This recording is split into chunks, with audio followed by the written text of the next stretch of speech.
बहुत बहुत स्वागत है बच्चों आप सभी का आज की इस वीडियो में। और आज की इस वीडियो में हम डिस्कस करेंगे क्लास 12th का आपका सीबीएसई का जो नया सिलेबस आया हुआ है नए सेशन 2024 और 25 के लिए, इसके बारे में। ठीक है बच्चों, और आज का हमारा सब्जेक्ट है हिस्ट्री यानी कि इतिहास के बारे में। अब बड़े ध्यान से सुनिएगा, आज की इस वीडियो में सबसे पहले हम ये डिस्कस करेंगे कि इस नए सेशन 2024 और 25 के लिए आपका जो हिस्ट्री का सब्जेक्ट है इसका सिलेबस क्या रहने वाला है, यानी कि पूरे सेशन पूरे साल भर के लिए हिस्ट्री की जितनी भी आपकी बुक्स हैं इन सभी से आखिर आपको पढ़ना क्या क्या है। Even mid term exam, pre board exam, CBSE के बोर्ड एग्जाम के लिए इन तीनों ही बुक्स से कौन कौन से मोस्ट इंपॉर्टेंट मैप्स हैं बच्चों जो कि आपको पढ़ने हैं। मैप यानी कि मानचित्र, जो कि हर एक एग्जाम में आपके 5 नंबर के आते हैं, वो भी आपको इसी वीडियो में बहुत अच्छे से समझाऊंगा। ठीक है, इवन कहानी यहीं खत्म नहीं होगी, इसी वीडियो के एंड में आप सभी बच्चों के लिए मैं एक मोस्ट इंपॉर्टेंट अपडेट डिस्कस करूंगा। वैसे तो वीडियो के एंड में बताऊंगा, अभी के लिए बस ये समझो कि वीडियो के एंड में आप सभी के लिए मैं वो स्ट्रेटजी रिवील करने वाला हूं, पूरे साल भर का वो रोड मैप, वो प्लान आपको बताने वाला हूं, जिसको अगर आपने बहुत अच्छे से फॉलो कर लिया, जो स्ट्रेटजी वीडियो के एंड में बताऊंगा, अगर आपने उसके सारे के सारे स्टेप को स्टेप बाय स्टेप फॉलो किया तो आई विल श्योर यू कि सीबीएसई के आपके जो बोर्ड एग्जाम होंगे 2025 में, इन बोर्ड एग्जाम में आप 100 आउट ऑफ 100 मार्क्स लेके आने वाले हो हिस्ट्री में, अगर आपने वो सारे स्टेप फॉलो कर लिए जो कि आपको मैं बताऊंगा स्ट्रेटेजी में। ठीक है, तो आ जाइए शुरुआत करते हैं। ठीक है, शुरू करने से पहले अगर आपका कोई भी क्वेरी, क्वेश्चन या डाउट है, कुछ भी मुझसे पूछना चाहते हो तो ये मेरी इंस्टाग्राम की आईडी है बच्चों, फॉलो कर लेना, मैसेज कर सकते हो। क्लास 12 के इंपॉर्टेंट नोट्स, इंपॉर्टेंट पीडीएफ और इंपॉर्टेंट अपडेट के लिए हमारे टेलीग्राम ग्रुप को जरूर ज्वाइन करना। चैनल के नाम से ये बच्चों टॉप स्टडी पॉइंट, लेकिन हाँ आप जब सर्च करोगे ना तो स्मॉल लेटर्स में सर्च करना। ठीक है, और इस वीडियो के माध्यम से अगर आप चैनल पे पहली बार आए हो तो फटाफट से चैनल को सब्सक्राइब कर लो, और कर रखा है तो मेक श्योर जो बेल नोटिफिकेशन है उसे आपने ऑल पे सेट कर रखा हो, ऑल नोटिफिकेशन पे, क्योंकि तभी सारी वीडियोस की नोटिफिकेशन आएगी आपके फ़ोन पे। ठीक है, चलो शुरुआत करते हैं। देखिए, सबसे पहले आप यहाँ पे देख सकते हैं ये सीबीएसई का ऑफिशियल सिलेबस है आपका क्लास 12th हिस्ट्री का सीबीएसई बोर्ड सिलेबस है 2024-25 के लिए। ठीक है, इंग्लिश में एक बार आप देख लो, उसके बाद हिंदी में आपको मैं समझाऊंगा अच्छे तरीके से। पहले यहाँ पे आप जो है ना इंग्लिश में देख लो, फिर हिंदी में अभी आपको मैं आगे समझाऊंगा। ठीक है, देखो सबसे पहले आपकी जो बुक रहेगी थीम्स इन इंडियन हिस्ट्री, इसमें से आपको टोटल 4 चैप्टर पढ़ने हैं। ये रहे आपके 4 चैप्टर। ठीक है, और ये पूरी बुक जो है ना ये आपकी 25 मार्क्स की आएगी। ठीक है, उसके बाद सेकंड बुक रहेगी आपकी थीम्स इन इंडियन हिस्ट्री, ये पार्ट 1 थी, ये पार्ट 2 है, और सेकंड बुक से भी आपके 4 चैप्टर ही आएंगे और ये भी आपकी 25 मार्क्स की रहने वाली है। ठीक है, फिर थीम्स इन इंडियन हिस्ट्री ये आपकी थर्ड बुक रहेगी और इसमें भी आपके 4 ही चैप्टर आने हैं। ठीक है, और ये भी आपकी 25 मार्क्स की ही रहने वाली है। अब आप कहोगे सर जी ये तो 75 नंबर हुए, 5 नंबर कैसे आएंगे? तो 5 नंबर जो है ना बच्चों ये मैप के होते हैं, और मैप आपकी तीनों बुक से आता है।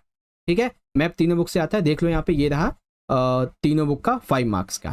ठीक है, बाकी प्रोजेक्ट थ्योरी टोटल आपका 20 हो जाता है, तो टोटल आपके 100 हो जाते हैं। मैं और वीडियो के एंड में आपको मैं बताऊंगा कि 100 आउट ऑफ 100 आप कैसे लाओगे। ठीक है, चलो शुरू करते हैं हिंदी मीडियम में। देखो सबसे पहले अपनी बुक्स देख लो, टोटल आपकी 3 बुक्स होंगी हिस्ट्री में, भारतीय इतिहास के कुछ विषय भाग 1, भाग 2 और भाग 3। ठीक है, किस बुक से कौन सा चैप्टर पढ़ना है ध्यान से समझ लो। सबसे पहला बुक 1 से जो चैप्टर पढ़ने हैं, सबसे पहला चैप्टर है बच्चों ईंटें, मनके तथा अस्थियां। ये चैप्टर जो है ना ये बेसिकली हड़प्पा सभ्यता पर आधारित है। किस पर आधारित है? हड़प्पा सभ्यता पर आधारित है। ठीक है, सिंधु घाटी सभ्यता जिसे हम बोलते हैं। सेकंड चैप्टर है बच्चों राजा, किसान और नगर। ठीक है, जिसमें मौर्य साम्राज्य हो गया, महाजनपद वगैरह हो गए, इनके बारे में बताएंगे। फिर चैप्टर थर्ड है बंधुत्व, जाति तथा वर्ग। इस चैप्टर का बच्चों 90% जो भाग है ना 90% ये बेस्ड है महाभारत पर। ठीक है ना, जब आप ये चैप्टर पढ़ोगे तो महाभारत के बारे में आपको बहुत कुछ पता चलेगा। फिर चैप्टर 4 है विचारक, विश्वास और इमारतें। इस चैप्टर का भी 95% जो भाग है वो बेस्ड है बौद्ध धर्म पर। ठीक है, बाकी 5% में जैन धर्म हो गया, और क्या बोलते हैं पौराणिक हिंदू धर्म का उदय कैसे हुआ इसके बारे में है। ठीक है, एक बार किताब में निशान लगा लो।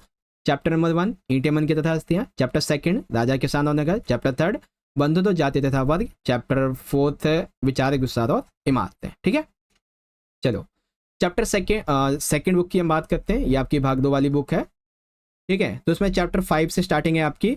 चैप्टर 5 से है यात्रियों के नजरिए। बेसिकली इसमें 3 ट्रेवलर्स के बारे में, अल-बिरूनी, फ्रंसवा बर्नियर और इब्न बतूता, ये भारत में आए, कैसे, क्या हुआ, क्या देखा, क्या इन्होंने लिखा है, इसके बारे में, ठीक है। चैप्टर 6, भाई मैं लिटरली आपको गारंटी के साथ मैं कह सकता हूँ ये चैप्टर ना बहुत बच्चों को समझ में नहीं आएगा, लेकिन आप टेंशन मत लो। अभी जब मैं आपको वो बताऊंगा ना स्ट्रेटेजी वीडियो के एंड में, तो मैं आपको बहुत अच्छे से बताऊंगा कि मैं किस प्रकार की वीडियोस आपके लिए एक्सप्लेनेशन वाली लाऊंगा, ठीक है ना। तो ये भी आपको समझाऊंगा। फिर एक साम्राज्य की राजधानी विजयनगर, तो विजयनगर साम्राज्य के बारे में आपको बताना है, मतलब पढ़ना है इसमें चैप्टर 7 में। और 8वें में मुगल साम्राज्य के दौरान किसानों की क्या स्थिति थी, जमींदारी व्यवस्था कैसी थी, राज्य कैसे चलता था, ये सारी चीज़ें, ठीक है। इंग्लिश किताब में देख लो आप। चैप्टर 5 यात्रियों के नजरिए, चैप्टर 6 भक्ति सूफी परंपराएं, चैप्टर 7 एक साम्राज्य की राजधानी विजयनगर, चैप्टर 8 किसान जमींदार और राज्य, ठीक है।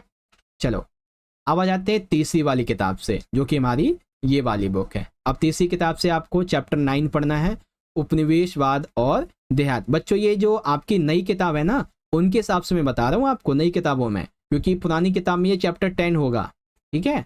तो नई के हिसाब से देख लेना आप, ओके। फिर चैप्टर 10 आपको पढ़ना है विद्रोही और राज। बेसिकली 1857 की जो क्रांति हुई थी, 1857 का रिवोल्यूशन, इसके बारे में ये चीज़ें। फिर 11वां है महात्मा गांधी और राष्ट्रीय आंदोलन, बहुत ही इंटरेस्टिंग है। इनमें महात्मा गांधी के 4 से 5 जो आंदोलन चलाए गए थे, इसके बारे में है, ठीक है। फिर 12वां है बच्चों संविधान का निर्माण। इसमें 4 से 5 ऐसे टॉपिक हैं, जैसे राज्य शक्तिशाली हो, केंद्र शक्तिशाली हो, प्रत्यक्ष निर्वाचिका, हिंदी राष्ट्रभाषा, राजभाषा, आरक्षण। इसके मामले में जो वाद विवाद हुआ है, लोगों ने क्या कहा, 4 से 5 लोगों ने हर एक पॉइंट में, वो आपको बताना है, मतलब उसके बारे में पढ़ना है। किताब में देख लो। चैप्टर 9 रहेगा आपका उपनिवेशवाद और देहात, चैप्टर 10 विद्रोही और राज, चैप्टर 11 महात्मा गांधी राष्ट्रीय आंदोलन, चैप्टर आपका रहेगा 12 संविधान का निर्माण, ठीक है। अभी भी कोई डाउट रहता है तो लो आपके सामने ये रहा खजाना, ठीक है। यहाँ पे देख लो किस बुक से कौन सा चैप्टर है। तो सबसे पहले आपकी बुक नंबर 1 है, ठीक है। बुक 1 से ये देख लो, यहाँ पे टोटल 4 चैप्टर हैं, ठीक है। चैप्टर 1, 2, 3 एंड 4, ये 4 चैप्टर आपको पढ़ने हैं। सेकंड बुक यहाँ से, यहाँ पर देख लो, सेकंड बुक से आपको टोटल 4 चैप्टर, चैप्टर 5, 6, 7 और 8, क्या क्या नाम है चैप्टर्स के, यहाँ से पढ़ लो। और मैं आपको बताना चाहूँगा कि आपने इसका एक स्क्रीनशॉट ले लो, ठीक है। इसका एक स्क्रीनशॉट ले लो ताकि आप कभी भी देखो तो समझ जाओ। फिर चैप्टर आपके जो बुक 3 है ना, ये वाले, इससे भी आपको 4 ही चैप्टर पढ़ने हैं, ये वाले यहाँ से देख सकते हैं, ठीक है। तो सिलेबस आपको समझ में आ गया, हिंदी और इंग्लिश दोनों में। अब बारी आती है बच्चों मैप की, ठीक है, कि आपके लिए इंपॉर्टेंट मैप क्या है। तीनों ही बुक का मैप आपको एक ही बार में मैं समझा दे रहा हूँ, ध्यान से देखना, ठीक है। बहुत इंपॉर्टेंट मैप है, बड़े ध्यान से देखना, यही रिफ्लेक्ट होगा आपके प्री बोर्ड और सीबीएसई बोर्ड के लिए, ठीक है। अभी मिड टर्म का सिलेबस तो आया नहीं है, जब आएगा तो बता दूंगा, ठीक है। सबसे पहले बुक नंबर 1 के मैप की बात करते हैं, ठीक है। बुक नंबर 1, तो बुक में आपका जो चैप्टर नंबर 1 है, इसके पेज 2 पे दिया गया है मैच्योर हड़प्पन साइट्स, यानी कि विकसित हड़प्पा स्थल। वैसे देखो, आपसे पहले जो बच्चे हमसे पढ़े थे उनके लिए मैप की मैंने वीडियोस बनाई थी, अगर आप चाहें तो मैप की वीडियोस यहाँ पे आई बटन में मैं लिंक दे दूंगा, यहाँ से देख सकते हैं, ठीक है। तो मैच्योर हड़प्पन साइट्स, इसमें टोटल 10 से 12 जगह ये आपको पढ़नी है, आप टेंशन मत लो। अभी जब मैं आपको वीडियो जब एंड होने वाली होगी ना, तो स्ट्रेटेजी जब आपको बताऊंगा तो बहुत अच्छे समझाऊंगा, कैसे मैं आपको वीडियो बताऊंगा, ठीक है। फिर तीसरा, मतलब पेज नंबर 3 पे है महाजनपद एंड सिटीज, इसके बारे में। फिर वैसे पेज नंबर 3 नहीं 30 होगा मेरे हिसाब से, ठीक है, क्योंकि महाजनपद तो चैप्टर 2 में हो जाएगा। उसके बाद डिस्ट्रीब्यूशन ऑफ अशोक इंस्क्रिप्शंस, ठीक है, अशोक के शिलालेखों का वितरण, इसके बारे में है। फिर 43rd है इंपॉर्टेंट किंगडम्स एंड टाउन्स, ठीक है। और चैप्टर 4 जो है आपका बौद्ध धर्म वाला, पेज नंबर 95 पे है आपका मेजर बुद्धिस्ट साइट्स, ठीक है। और ये पेज नंबर पता है आपकी जो 2024 और 25 की न्यू बुक्स है उसके हिसाब से है। वैसे अगर आपके पास 22, 23, 24 की भी होगी तो भी उसी के हिसाब से है, ठीक है। अब पार्ट 2 में बेसिकली आपके 2 मैप हैं, एक तो चैप्टर नंबर 6 नहीं चैप्टर 7 से है बेसिकली, ठीक है। चैप्टर 7 रहेगा आपका ये वाला विजयनगर साम्राज्य वाला, ठीक है, तो ये जगह है। फिर चैप्टर आपका जो 8वां था किसान जमींदार और राज्य, इससे आपकी आएंगी territories under Babar Akbar and Aurangzeb, ठीक है। फिर पार्ट 3 यानी कि तीसरी वाली किताब, तीसरी किताब से आपके 3 मैप हैं, एक तो है आपका चैप्टर नंबर 10 से, ठीक है, territories cities under British control इन 1857, 1857 के विद्रोह के दौरान जो सिटी जो टेरिटरीज उनके अंडर में थी उनके बारे में, ठीक है। और उसी चैप्टर से है क्या नाम है, main centres of the revolt 1857, इनके 1857 के क्रांति के जो केंद्र थे वो कौन कौन से, तो ये थे। फिर चैप्टर नंबर आ जाता है आपका कौन सा था, 11वां, ठीक है, 11वां चैप्टर है। इसमें इंपॉर्टेंट सेंटेंस जो थे नेशनल मूवमेंट के, ठीक है, नेशनल मूवमेंट यानी कि महात्मा गांधी जी के मूवमेंट, इसके बारे में, ठीक है।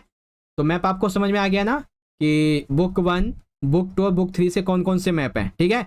चलो अब हम बात करते हैं स्ट्रेटजी के बारे में कि पूरे साल का हमारा रोड मैप क्या रहेगा, ठीक है।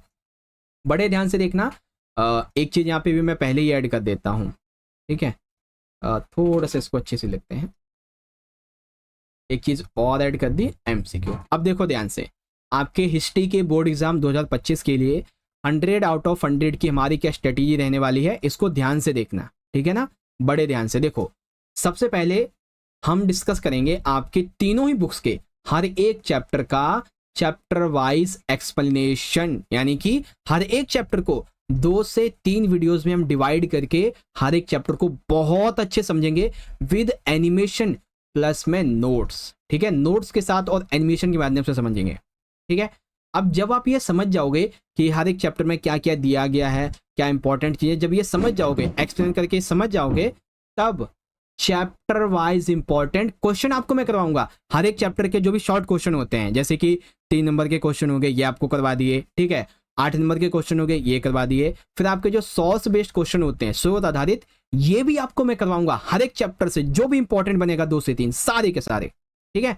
तीसरा इंपॉर्टेंट पॉइंट, हर एक चैप्टर तो नहीं, जैसे भी आपको मैंने ये मैप बताए थे ना, ये सारे के सारे मैप, इन सभी मैप को एक एक करके एक एक वीडियो में बहुत बढ़िया तरीके से आपको समझाऊंगा, ठीक है। सारे के सारे मैप आपको समझाऊंगा। एक क्वेश्चन आपका पिक्चर वाला आता है तो 10 से 15 ऐसी पिक्चर्स हैं, कुछ इमेजेस हैं जो इंपॉर्टेंट हैं, वो भी आपको बताऊंगा। इवन जो भी आपको मैंने बताया ना सोर्स आधारित, स्रोत आधारित क्वेश्चन पैसेज वाले, तो ये भी कराऊंगा। अब बढ़िया सबसे बात है एमसीक्यू की, कैसे, टोटल आपके 12 चैप्टर हैं, है ना, इन 12 ही चैप्टर में हर एक चैप्टर से 100+ एमसीक्यूज आपको मैं करवाऊंगा हर एक चैप्टर के। पहले वीडियो बना दूंगा, एग्जाम टाइम पे आपके लिए मैं लाइव अटेंड करूंगा, ठीक है ना, एग्जाम टाइम पे पहले वीडियो बना दूंगा, फिर एग्जाम टाइम पे लाइव अटेंड करेंगे, ताकि लाइव में आप भी आंसर दोगे तो समझ में आ जाएगी कितनी तैयारी है आपकी, ठीक है। और 4th पॉइंट है आपका पीवाईक्यूज। आप यकीन मानो, अगर आपने 5 साल तक के पीवाईक्यूज कर लिए लेटेस्ट सिलेबस के अकॉर्डिंग तो बहुत अच्छे नंबर आएंगे, लेकिन हमें अच्छे नंबर नहीं लाने, हमें 100 आउट ऑफ 100 लाने। तो इसके लिए आपको क्या करना होगा, कम से कम 10 साल के पीवाईक्यूज करने होंगे, और मैं आपको ये कराऊंगा, टेंशन मत लो, 10 साल के पीवाईक्यूज आपको कराऊंगा, कम से कम 10 साल के। और यही नहीं, कहानी यही खत्म नहीं होगी। आप पॉइंट नंबर 5, आपके लेटेस्ट पेपर के पैटर्न के अकॉर्डिंग कम से कम 10 most important solved sample question paper ही आपको कराऊंगा। एक तो 10 साल, पिछले 10 साल के पेपर हो गए, और नए सिलेबस नए पैटर्न के अकॉर्डिंग आपके 10 साल के जो मतलब 10 सैंपल पेपर होंगे वो भी आपको कराऊंगा। आप सोचो कि जुलाई से एक तरीके से आप मान लीजिए कि तहलका मचने वाला चैनल पे, ठीक है। तो मैं चाहता हूं कि आप सभी बच्चे इस वीडियो को जितना हो सके अपने सभी दोस्तों में शेयर करो, और उन्हें बताओ कि इस नए चैनल पे, जो कि भी काफी छोटा है, ठीक है, और इस पे इतना सारा कंटेंट आने वाला है, तो फटाफट से शेयर कर दो अपने दोस्तों में, ठीक है, ताकि वो भी ज्वाइन हो, और लाइक कर दो वीडियो अच्छी लगी हो तो। और एक चीज कमेंट में आप मुझे जरूर बताना कि जो स्ट्रेटेजी मैंने आपको बताई है कैसी लगी आपको, ठीक है। कोई भी डाउट वगैरह है तो ये इंस्टाग्राम की आईडी है, और टेलीग्राम ग्रुप को जरूर ज्वाइन करना, ठीक है बच्चों। चलिए मिलते हैं आपसे अगली वीडियो में, बहुत बहुत धन्यवाद। जय हिंद, जय भारत, वंदे मातरम।